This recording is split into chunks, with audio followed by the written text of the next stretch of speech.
Bonjour, c'est Christian Pesset.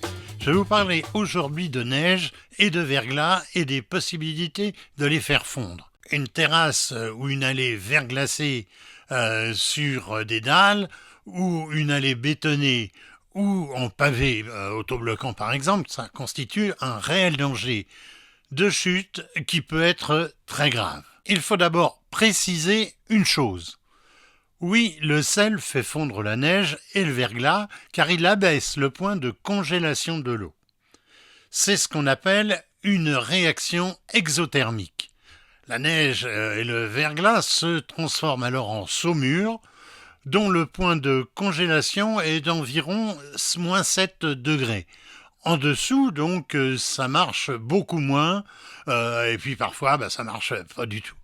Alors l'idéal, c'est de pouvoir épandre le sel avant l'arrivée de la neige et du verglas, car il agit immédiatement au moment où la glace se forme et quand la neige commence à atteindre le sol.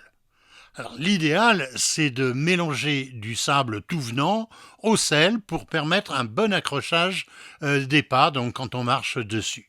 Ce serait bête de chuter à cause de la saumure qui a fait fondre la neige ou le verglas qu'on redoutait.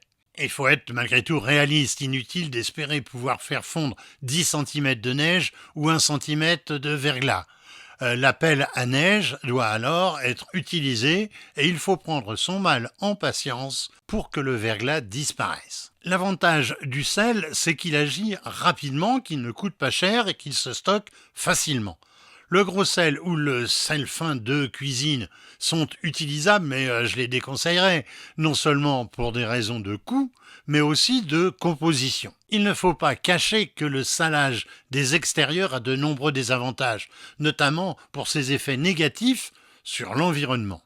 En s'infiltrant dans le sol et en atteignant les cours d'eau, il perturbe la flore et la faune. Il est aussi très corrosif pour les équipements, voitures, vélos, patinettes électriques ou bien encore une poussette par exemple. Il faut donc utiliser le sel avec modération et si possible, prendre du sel qui contienne un additif neutralisant les effets potentiels sur certains revêtements de sol qui peuvent être sensibles à la corrosion. Notez qu'à la place du sel de déneigement ordinaire, il existe aussi de la saumure de déneigement liquide qui peut être épandue au pulvérisateur de façon préventive.